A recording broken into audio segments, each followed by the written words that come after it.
माया किसे कहते हैं, ये माया क्या है।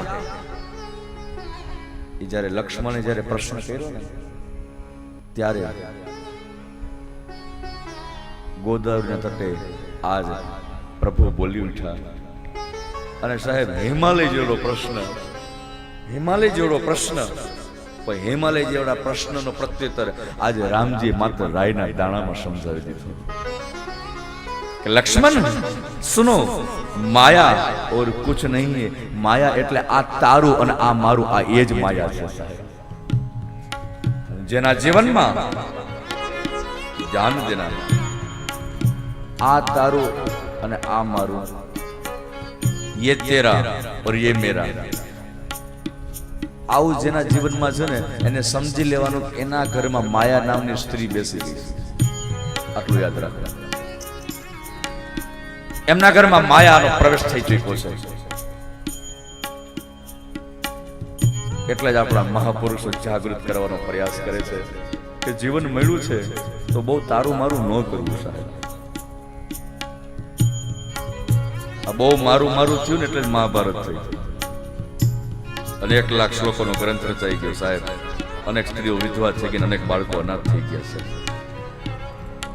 पांडवों के मारे राजगद्दी जोई से, कौरव के मारे राजगद्दी, और ये मेरा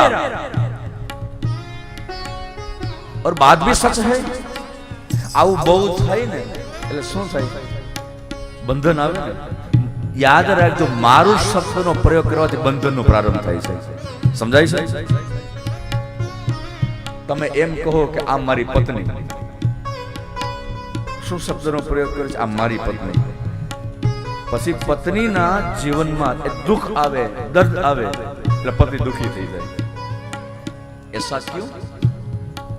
એટલા માટે કે આ પત્નીને મારી સમજી છે, મારો પુત્ર।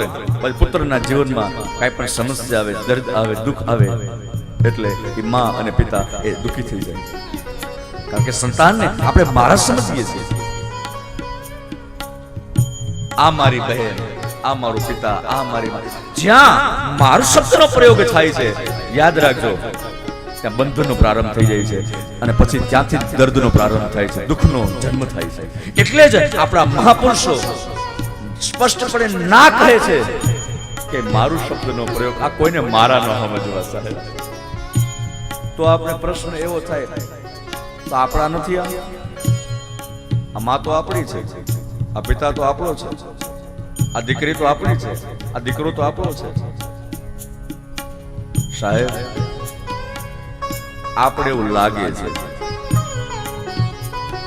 પણ એટલું પ્રસંગ આવ્યો છે એટલે એટલું જરૂર કહીશ, આપણે એવું લાગે છે કે આ બધા મારા છે, પણ યાદ રાખજો આ કોઈ આપણા નથી।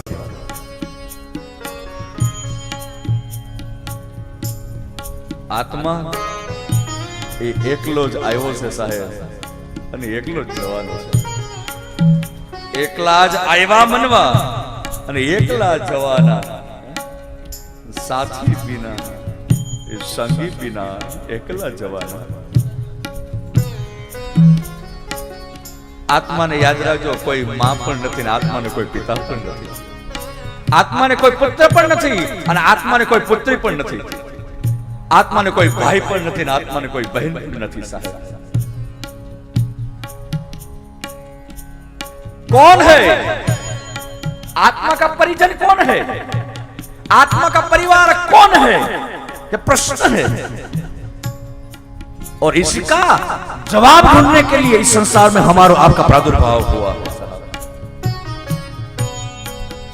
અને અહીંયા આવ્યા પછી એટલું યાદ રાખજો, જો એ સમજાઈ જાય કે મારું કોઈ નથી, એને जो मुक्ति કહેવાય ને સાહેબ, इसको ही मुक्ति कहते हैं। और आखिर में मुक्ति किसको कहते हैं? इस शरीर को छोड़कर वहां जाना, वहां कोई व्यवस्था है, कोई दर्शन है? हर बार हम ऐसा सोचते हैं कि ऊपर वैकुंठ के ऊपर नारायण बैठे हुए संस्कृत पद में धारण करके बेटे की माला धारण कर और वहां जाकर उनके चरणों में बैठ जाना, यह मुक्ति है। इसको मुक्ति कहते हैं, इसको मोक्ष कहते हैं साहब। इस शब्द में ही इसकी व्याख्या छुपी हुई है, अगर दृष्टि हो तो। मोक्ष। मोक्ष यानी मोह का क्षय हो जाना। ये जो मोह है, अपने पुत्र के प्रति मोह है, अपने पुत्र के प्रति मोह है, अपनी मां के प्रति मोह है, अपने पिता के प्रति, अपने परिवार जनों के प्रति जो मोह है, ये मोही बंधन का कारण है साहब। ये मोही छोड़ो। मारो कहेવાનો ભાવાર્થ એ નથી કોઈને પ્રેમ ન કરો સાહેબ। મારી વ્યાસપીઠ અનેક વખત કહેતી આવે છે સાહેબ, अंतर है मोह और प्रेम में बहुत बड़ा अंतर है साहब। हम और आप जिसको प्रेम समझते हैं, वास्तव में वो प्रेम नहीं है। यही तो भ्रमणा है। जिसको हम और आप जिसको प्रेम समझते हैं, वो प्रेम नहीं है, वास्तव में वो मोह है साहब। और वही मोहग्रस्त हो जाने के कारण हम और आप इस परिवार में फंस जाते हैं, संबंध में फंस जाते हैं। फिर इतने फंस जाते हैं, इतने डूब जाते हैं, इतने डूब जाते हैं, फिर बाहर निकलना क्या कोई रास्ता ही नहीं।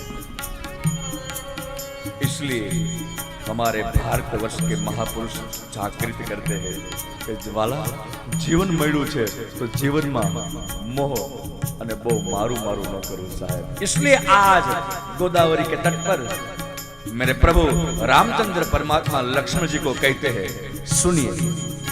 मेरु मोर तोरे माया। हे लक्ष्मण, आ तारो और आ मारो, मैं अरु मोर।